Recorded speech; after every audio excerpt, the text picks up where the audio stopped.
The Hornets aren't in the play-in tournament, but we still have somebody to root for. We'll talk about the play-in implications as it pertains to the Hornets' assets, the potential future assets. There's an athletic profile on Charles Lee and his first season as Hornets head coach. And, of course, we have another mock draft for you. That's all today, Locked On Hornets.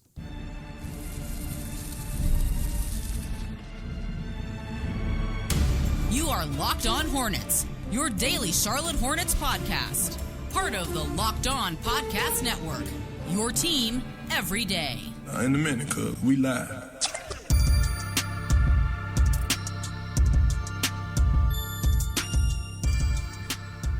So do we actually know? Yes, we do. We actually know what number mock draft we're on. After having a bunch of question marks there yesterday on that bullet point, we actually know today. So it's day 20. We're almost a third of the way through, folks, before we figure out who the Hornets will take, and we'll give you a whole bunch of mock drafts along the way. It's Locked On Hornets. Thanks for making us your first listen. We're free and available anywhere you get your podcast. That includes YouTube. There's Doug Branson. You can find him on his Substack, everyhornetsboxscore.com. You can also listen to Locked On NBA with Doug hosting and Matt Moore and Hayes, all of them. YouTube, also wherever you get your podcast, all that stuff. I'm Walker Mail. You can listen to me, WFNZ, every weekday from 12 to 3 p.m. And this episode is brought to you by Monarch Money. Take control of your finances with Monarch Money. Use code LOCKEDONNBA at monarchmoney.com for 50% off your first year. And finally, we have the Hornets newsletter, the new, still, Locked On Hornets daily newsletter. One stop for ultimate team and league coverage delivered right to your inbox. You can sign up for free right now. LockedOnDaily.com. That's LockedOnDaily.com. Start your day with the all-new free Locked On Hornets newsletter. So we have some play-in games tonight, and the Hornets have a rooting interest in especially one of these play-in games, but I know you're kind of dabbling in some rooting interest with another. We'll get to that in a second. But the big boy tonight, Doug, it's Miami, it's Atlanta. They're playing for a final spot in the playoffs, and we want Miami to lose. Go Hawks. It feels a little weird saying that. They're our pig rival after all, but we do want Miami to lose.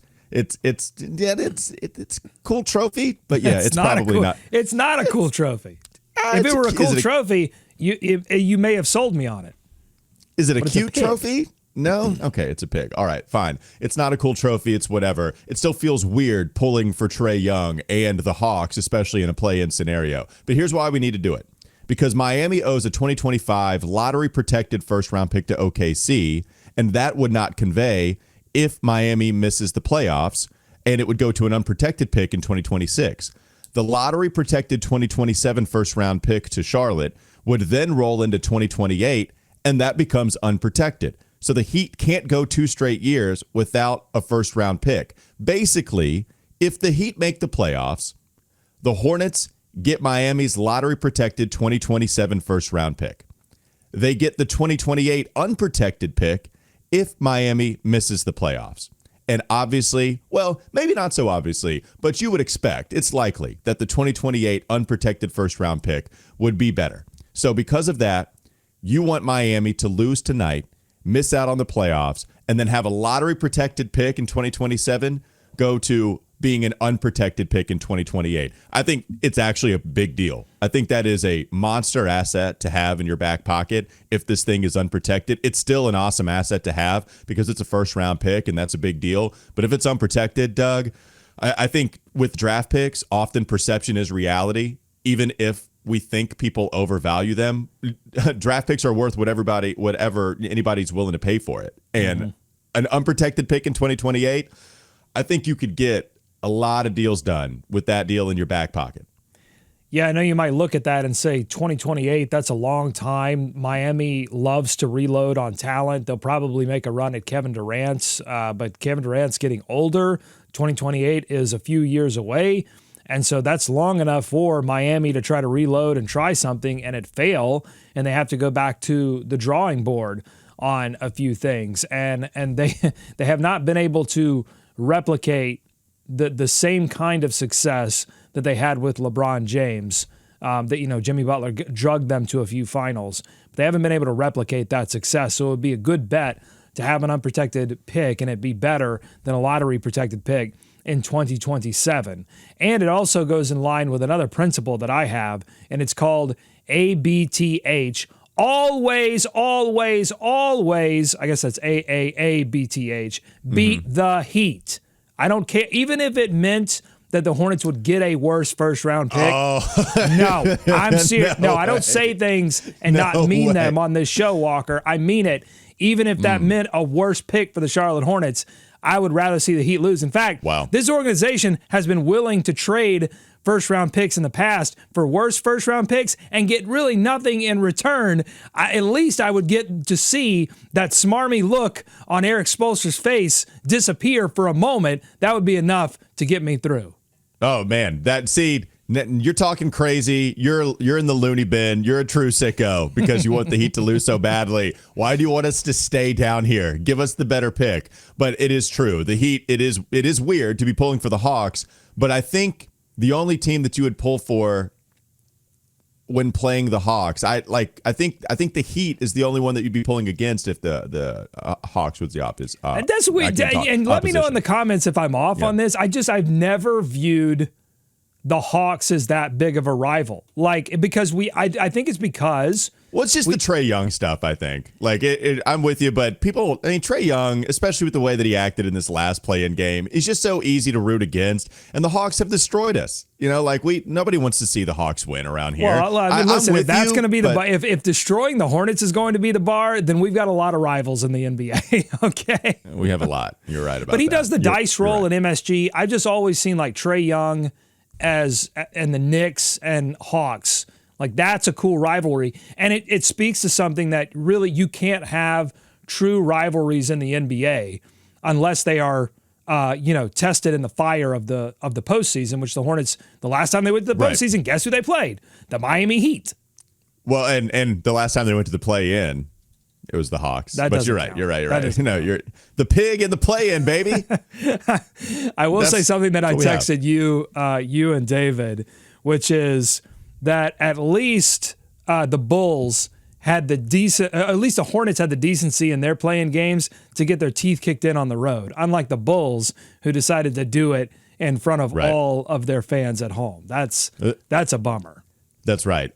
This asset, though, Doug, it's hilarious how it comes down to this one game. I know you're pulling for the Heat. I would be interested to see the Heat. Pulling against the Heat, I'm sorry, but I'd be interested to see how many other people are doing that. At the same time, it's a big difference. It's a really big difference in the asset to have an unprotected pick in 2028 and it all come down to just one game. I can go back to the Heat pick. Funny enough, it was Miami again. When Miami's pick, I forget what year it was, but it was exchanging hands a whole bunch of times, and then eventually it landed in Philadelphia, and then Philadelphia, I believe, traded it to Phoenix or something like that, and that was the Mikal Bridges, Zaire Smith. Remember Zaire Smith? We kind of liked him around here a little bit. Those guys were all caught up in the trade. This feels like the next big Miami asset to have, and so if it is unprotected, I do think now you're talking about that pick, the Dallas Mavericks pick, all of the second round selections that they have. They have the first round pick, I guess, that was attached to Nurkic with a whole bunch of caveats that I am not going to go through. But they have the first round pick attached to Nurkic. I do feel this is the best they've been set up, right? Whenever they make their move, and we don't have to go into the taboo word we don't want to mention on this show. No siree, Bob. I won't say the S word. I won't say it. But whenever they decide to make their move, it feels like they're better set up now than they've been in quite some time. That's all because they did eventually pick a lane. Now we just want them to pick the right lane, the lane where we have a lot of fun and we party with the sunroof open and we got champagne bottles hanging out drunk over the window and all of it and wind hitting our face. Well, right now we're in the slow lane. They've picked a lane. The problem is they're driving like your grandmother. I would like them to put the pedal to the metal and let's get going in the fast lane. They want it. You're right. They picked a lane. It's the far right lane. They're actually on the shoulder with their blinkers on, and nobody knows what they're gonna do. But what was I? Oh, so this other matchup, right? Grizzlies Mavs. I think the Hornets actually have a rooting interest in this matchup as well. We can get to that in the next segment. Coming up next, Locked On Hornets podcast. Bees everywhere. Dallas Mavericks also play tonight. They play against the Memphis Grizzlies. Doug thinks we should be rooting for a certain team in this game. Find out who coming up next. LOH.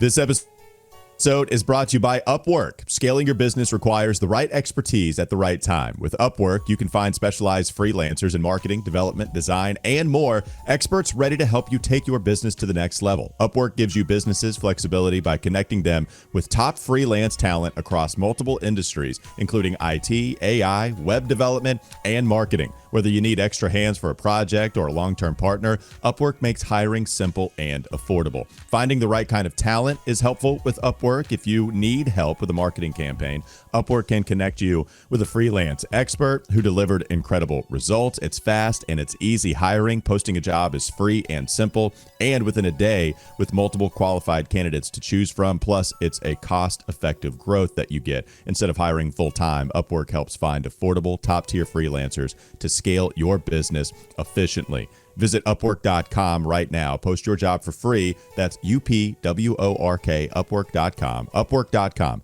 to connect with top talent and grow your business today. More Locked On Hornets ahead.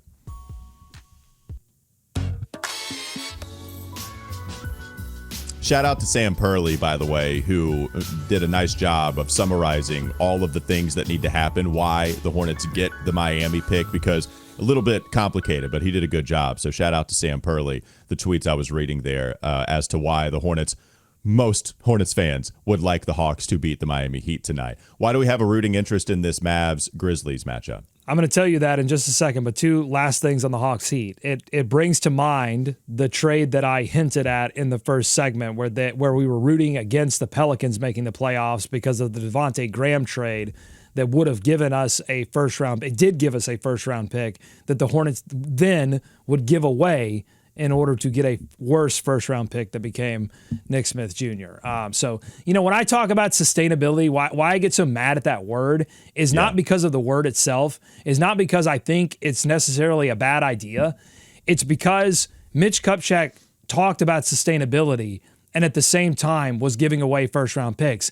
And I don't think – so that's where sustainability goes wrong, is when it's met with an ownership group that is not willing to invest. Because then you're just talking about sustainability, but what you really mean, it's like, kids, I know we want to go to Disney World this year, but I think we need to work towards a sustainable future. So this year and the next 4 years, actually the next 10 years, we're just going to do staycations. I know you want to go to Disney World, but we're just going to do staycations because that would mean a more sustainable future for everyone. You think the kids are going to be happy about that? You think they're going to be like, yay, sustainability? No, they're going to slowly take off their Mickey Mouse ears, throw them in the trash, and cry and hate you for the rest of their lives. Yeah, but new parents, Doug. New parents. Is that the way that works? Mm-hmm. All right, last thing on this. The funny thing about the Hawks and the Heat meeting in the play-in for a chance to go to the playoffs is that the 24-25 Southeast Division, which both these teams belong to, is officially the worst division in modern NBA history. If you just look at division's record against other non-division games, so you're not talking about them beating each other, but how well does the division do beating other teams? They're officially the worst in modern NBA history. The 72 Central Division had a record of 37%. The Southeast Division, 35% of their games. That's all they could manage to win against non-division teams. The Orlando Magic, like half their roster died like 2 months into the season, and they are your division winners.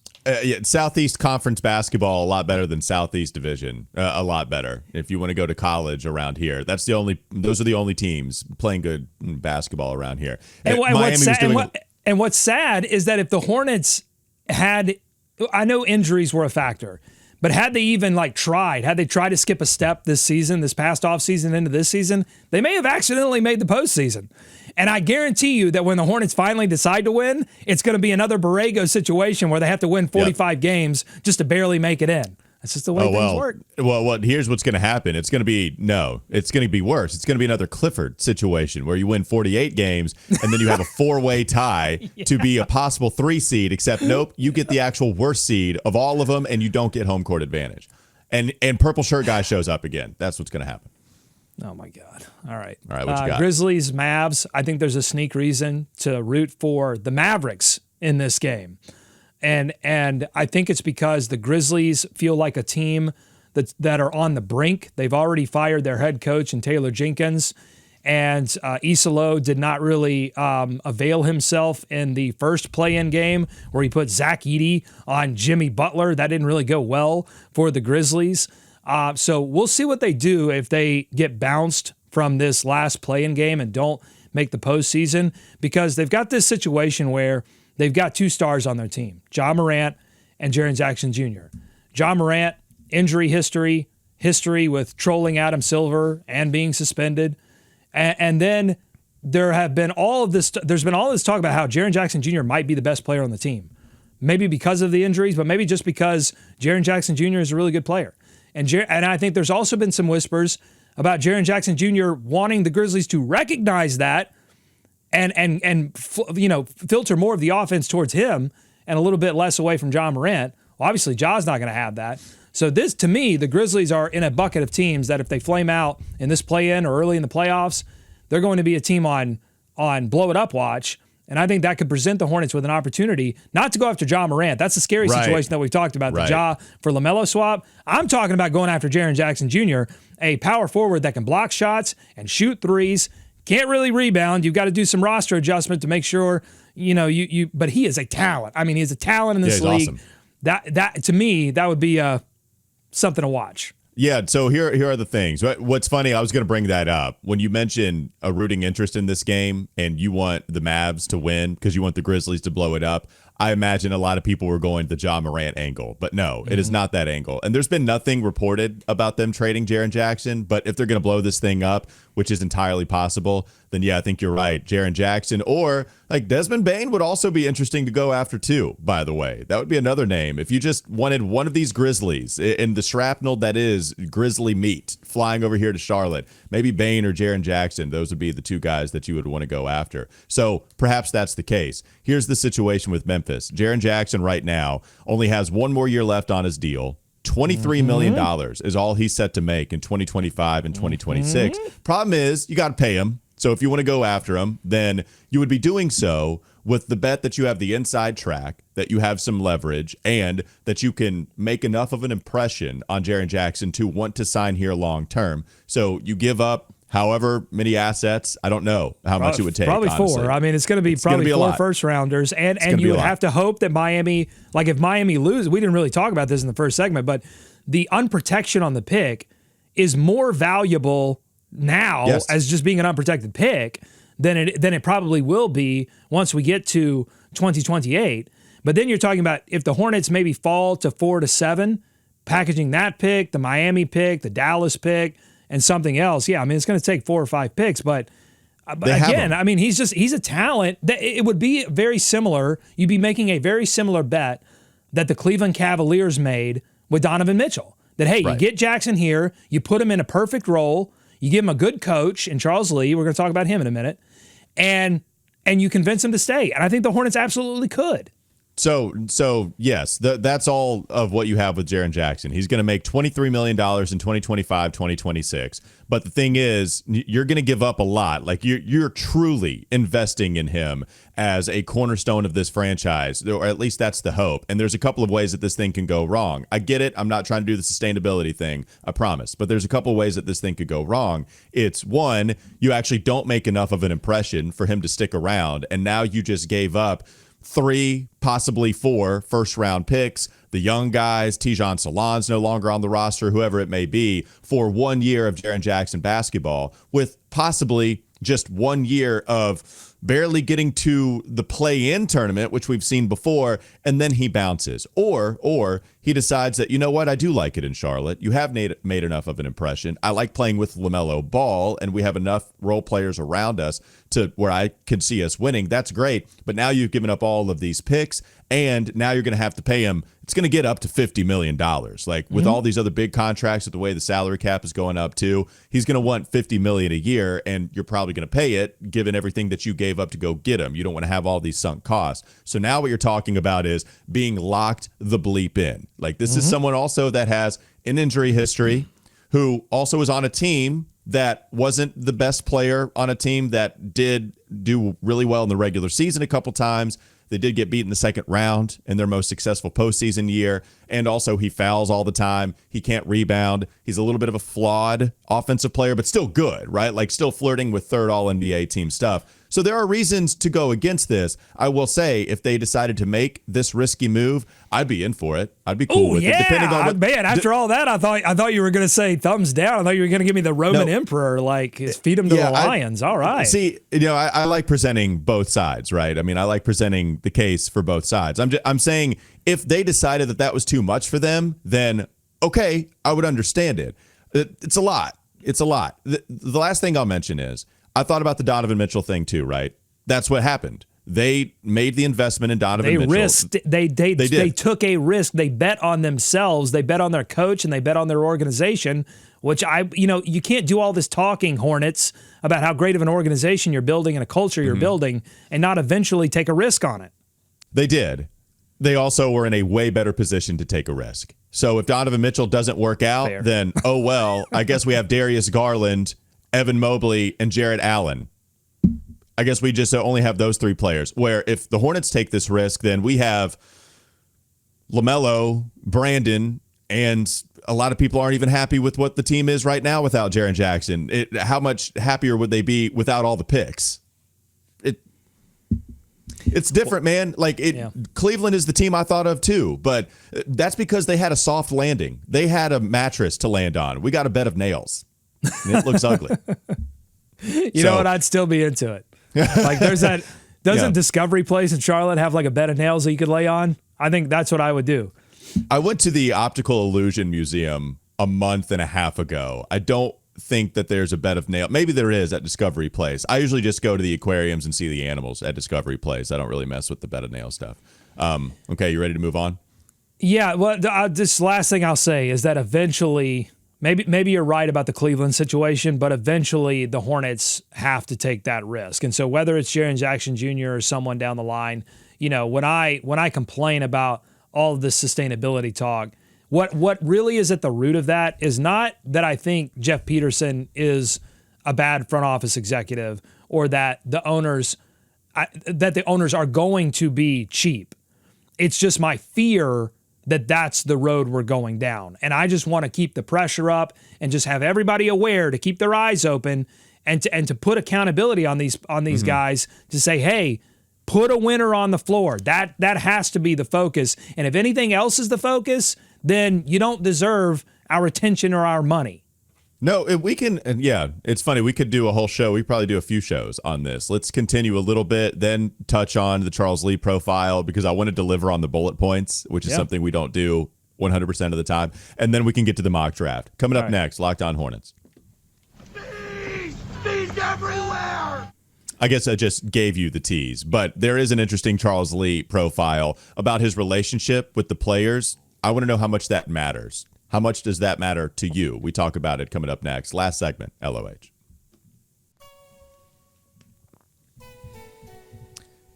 This episode is brought to you by Monarch Money. Ever check your bank account and wonder where did all my money go between dining out, online shopping, and entertainment? It's easy to lose track. That's where Monarch Money comes in, your personal CFO, giving you full visibility and control over your finances. Monarch Money isn't just a budgeting app. It's a complete financial command center with all your accounts, investments, and spending in one place. You can go beyond just managing money and start building wealth. You might be surprised at how much you're spending on things like food delivery or streaming subscriptions. With Monarch, you'll see exactly where your money is going so you can budget smarter and save more. Instead of juggling multiple apps, Monarch makes it easy to check your finances, track spending, and even plan for long-term goals all in one place. And if you're managing money with a partner, it's never been smoother. You can track shared and personal accounts, set goals together, and stay on the same page without the stress. Take control of your finances with Monarch Money. Use code LOCKEDONNBA at monarchmoney.com for 50% off your first year. That's monarchmoney.com, code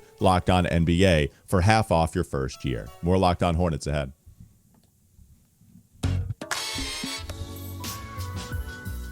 I was listening to the Zach Lowe show. Oh, so good to have him back. Listening to it again, they were discussing another team that could blow it up and honestly is probably heading towards blowing it up. We don't really know about the Grizzlies. They're hanging in the balance. The Kings look like a team that it's just, they're ready. Everybody's leaving. Even if they're not blowing it up, other people are just deciding to leave that organization on their own.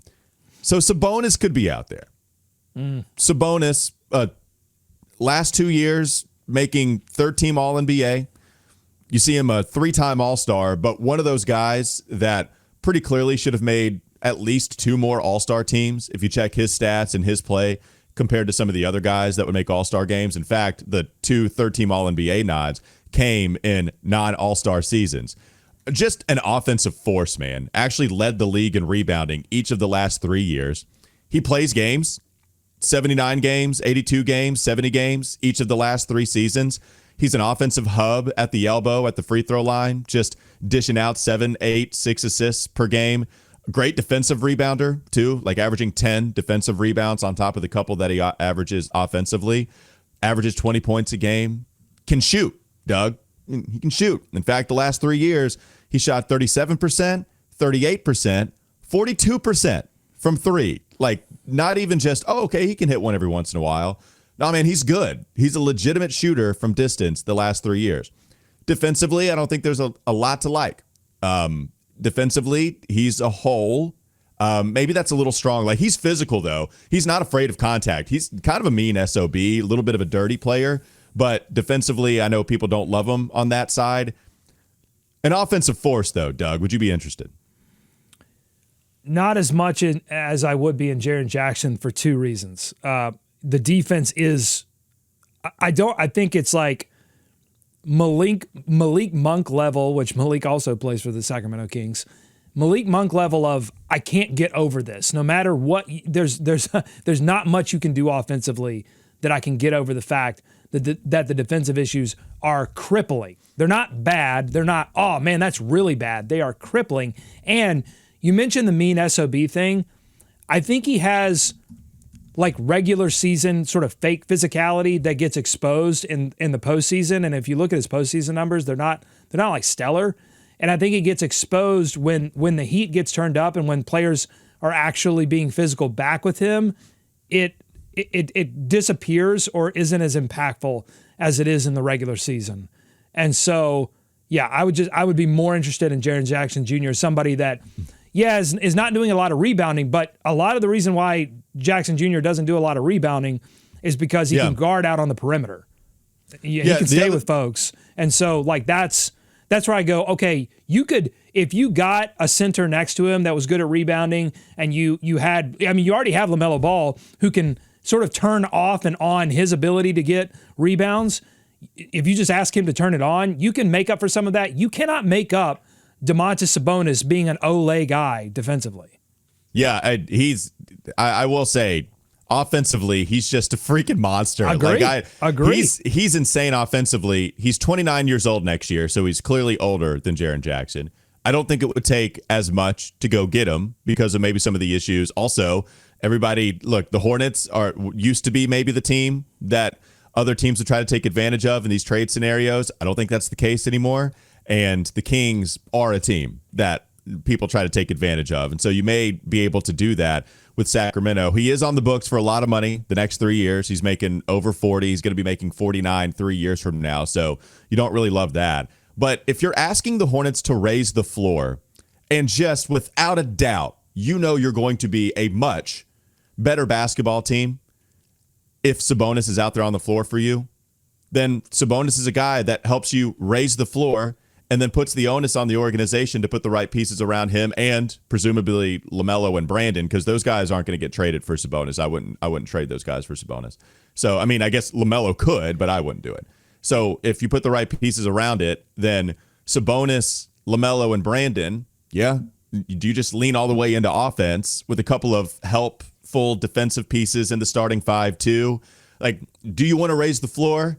Because that's a trio that has playoff aspirations. I'm not saying they outright get there, but that's a trio that has playoff aspirations. See, to me, I think you're raising the floor right to the play-in, and you're going to do exactly what the Hornets did 2 straight seasons and exactly what Sacramento did this season. You're going to get absolutely smoked in the play-in because the only way the Sabonis thing works is kind of what New York did, which is we're going to have Cat, but we're also going to have Mikal Bridges. We're also going to have OG Anunoby, elite wing defenders. And then they have a problem because they have Jalen Brunson, who can score a lot, but is also bad defensively. That's probably why they're not going to go very far in the playoffs. But at least they're there, and they were able to win enough games to get into the playoffs outright. I don't think Sabonis does that for the Hornets because it's LaMelo, it's Brandon, it's Miles. I don't consider any of those three like elite perimeter defenders.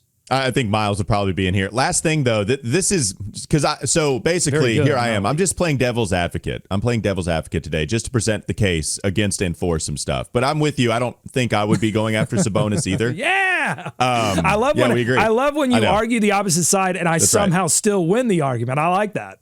Well, I don't know if I'd call it winning. I think I win the argument and I agree with you. So everybody wins. No, I think with the Sabonis stuff, I'm with you. The age and the money ultimately is all you have to point to and say, okay, this doesn't feel like the move to me either. But I think what I'm trying to get at is it's really hard to just do the whole, hey, Jeff Peterson, screw sustainability and go win. Because now we're talking about all these available stars. Well, Zion, okay, we agree that Zion's not the guy. Sabonis, third-team All-NBA each of the last 2 years. Well, okay, we don't agree that Sabonis shouldn't be the guy either. He's making a lot of money. Jaren Jackson, well, okay, like now you're talking. That makes some sense. But if this thing goes wrong, it goes really, really wrong. And Jaren Jackson is coming from a team that is in the play-in. So it's okay. Like this is what I understand with them coming to the microphone and telling you, we can't skip steps. We can't just go all in and then reach the play-in and then that be our ceiling and then be out or reach the playoffs one year. So it's really difficult. Like you got to pick the star and you don't really get to pick your star. I know Nick Angstadt just went on this rant for Locked On Mavs the other day, and the ones that are available to pick, we don't even want them. So like, what do you do, man? So, but here's the thing. To me, the Jaren Jackson Jr. thing is a unique possibility. What I think I'm asking of the organization is to entertain all possibilities of like bringing in veteran role players, a lot like what Detroit did. And I don't know who, you might be able to look this up on X. Somebody tweeted at us a quote from Trajan Langdon, who is the general manager of the Pistons, saying the exact same thing that Peterson said. He said it last year about not wanting to skip steps, right? And so what did they do? They went out and got Malik Beasley, Tobias Harris, and one other player that were players that like people were a little iffy on, or either they were iffy or they had just given up on. And they said, no, we're going to invest in you because we see what you could do for our budding star in Cade Cunningham. And it's paid huge dividends. And they went out and swapped their coach, Monty Williams, who really shouldn't have been coaching. Like he had a lot of personal issues, and the owner of Tom Gores, the owner of Detroit, basically like begged him and threw a bag of cash at him, made him an offer he couldn't refuse, but he shouldn't have made the offer at all because Monty wasn't ready to come back and head coach, and he comes back and he just didn't have it. And so they got rid of him and they brought in Bickerstaff, who actually cares, who has the mental like bandwidth to care. And the whole roster flipped around from like 19 wins to they made a huge jump. The Hornets already, and this can kind of weave us into the Charles Lee conversation, the Hornets already have that coach that can care. Now they just need a roster of players that can complement that care.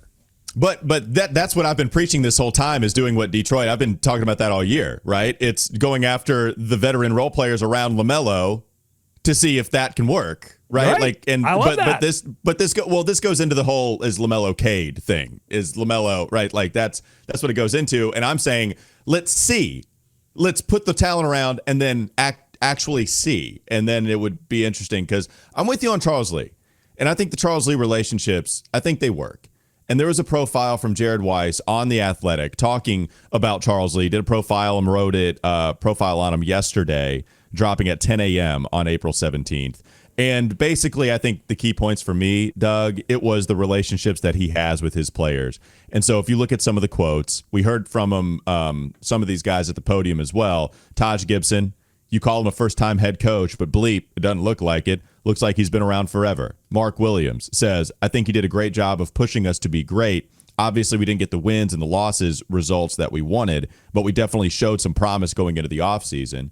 You hear LaMelo also at the table for exit day saying, I like Charles Lee, did a good job. He also said, I've never had a problem with any coach. So he doesn't have a problem with Charles Lee, too. And Charles went to bat for him on the Kyle Bailey show, saying I'm LaMelo's biggest supporter. When asked about some of the fan base wanting to trade LaMelo, Charles is pretty much saying no. Like he gave a pretty strong stance for LaMelo. I'm his biggest fan. I think he can do this and that, and he's wearing the jackets and he's got the LaFrance stuff on. So I think that matters. I think Charles Lee having a good relationship with his players matters. By the way, Kevin O'Conman in his latest mock draft for Yahoo has the Hornets taking Ace Bailey. There, I got it out of the way, day 20. Because I want to talk about Charles Lee. Here's some other quotes. This is from Taj Gibson at the podium, or at the table. We've decided it's a table. It's not a podium. It's a table. All right, Taj said this. Even with our star guys out, he'd draw up a play and we get it done, get a bucket. He's got the X's and O's. He knows how to talk to players. He challenges players. He sets standards. If he says it, guys, 9 times out of 10, they did it. Seth Curry said this. The communication with him was good. Him letting me know tonight you might not play as much, or tonight be ready. You're going to get in there earlier. You might start. That communication helped me keep my mind right all year long and stay ready. Seth Curry, Taj Gibson. These are 2 players that have been around the block. They've been around multiple teams. They've had a lot of coaches. They know good coaches. They know bad coaches. And they are sitting here telling you that Charles Lee is a good coach. Did not have a full complement of rosters such that we can make, I think, solid evaluations about him yet. And if you see people on social media trying to do that, they just don't like Charles Lee. They just want someone else. They want another coach, and that's what their whole thing is about. But you've got veteran talent here saying this guy does the 2 things that you're looking for from a coach. Does he have answers on an out-of-bounds play when you need a bucket? Does he have an answer on the clipboard? Yes or no? He does. Taj says yes. Can he communicate with you such that you know what your role is going to be night to night and you don't get surprised and you don't get hurt by what's going on out there so you can keep your mind right? Seth Curry says, yes, he can do that. Charles Lee is a good coach, and I hope this organization backs him. Unfortunately, like they didn't do with Steve Clifford, I hope this new version of the franchise backs him with a complement of players so that he can show that. And so that another team doesn't get to show that. You broke your own rule. That's a fine. Pay money. Put it in the bucket. That's fine. I'll pay whatever it takes. I don't care. Keeping this, I'm keeping the Hornets' feet to the fire. Seth Partnow tweeted out a few years ago something that I go back to when trying to evaluate a coach, and he put this out. Someone once told me that 40% of being an NBA coach is getting guys to play hard, 30% is getting them to play together, 20% is sub patterns, 10% is schemes. So if you think that they played hard and they played together, which I think outside of maybe that 3-game stretch where they were just getting torched, 4-game stretch, that was something where you could look at and say, okay, I don't know if the playing hard and playing together thing, I don't think those boxes are checked. But outside of that 4, we'll even give the 5-game stretch. I think 70% of what you want from your NBA coach was taken care of. Now, it doesn't mean that it was good basketball. Like it's hard to preach good basketball when you got a bunch of G Leaguers playing for you and a bunch of 10-day contracts and 2-way contract guys leading the team in games played. Okay, that's a fact. So it's going to be really tough to have wins come that way.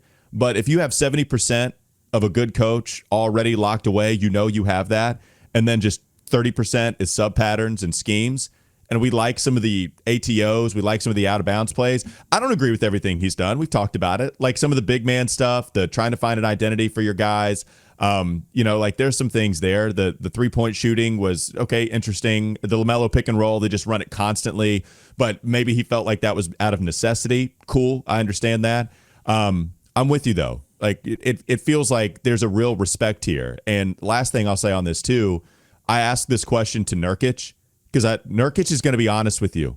Yusuf Nurkic is a pleasure to interview and ask questions to because he's going to tell you exactly how he feels. He told you exactly how he felt in Phoenix when he said, I don't have a relationship with Mike Budenholzer. And guess what? It is. Bud, gone. Bud's gone. He said, I don't have a relationship with Mike Budenholzer. I don't talk to him. And was very open about that. So I asked him, do you have a relationship with Charles Lee? And he looked at me and smiled. I think he knew why I asked that. He said, I wasn't prepared for that question. He said, but yeah, I do. He said, I respect Charles Lee. As soon as I got here, he told me what he expected. I appreciated that. We made it work. And I appreciate the relationship I have with Charles Lee. I thought, okay, there you go. If you want like an actual, here's something that happened with Nurkic with the previous coach, and here's something that happened with Nurkic with Charles Lee, you favor the one with Lee. I think that speaks volumes. And so I was happy to hear it. By the way, Nurk next to Jaren Jackson Jr. Oh, boy. And Nurk's in the trade. Sorry. He's in the trade to go get Jaren Jackson. That'll do it for Locked On Hornets. This was a good one. We appreciate everybody listening. This is our time, Doug. Off season, silly season. We've had a lot of smiles practice on our faces. We've had a lot of, but we haven't had a lot. If the Hornets ever make the playoffs, I don't know what we're going to do. We're going to have to just interview teams that have been here for a while and ask, like, how do you cover this stuff? Because we're used to this. What do I do with my hands? 50 wins? I don't know what to do with my hands. That's too many wins. I can't hold them all. That'll do it for Locked On Hornets. Thanks for making us your first listen. We're free and available anywhere you get your podcast, and that does include YouTube. Check Doug out on his Substack, everyhornetsboxscore.com. Check him out on his other pod, Locked On NBA with Hayes and Matt Moore. I'm Walker Mail. Listen to me, WFNZ, every weekday from 12 to 3 p.m. Have a great weekend. We'll be back with you on Monday.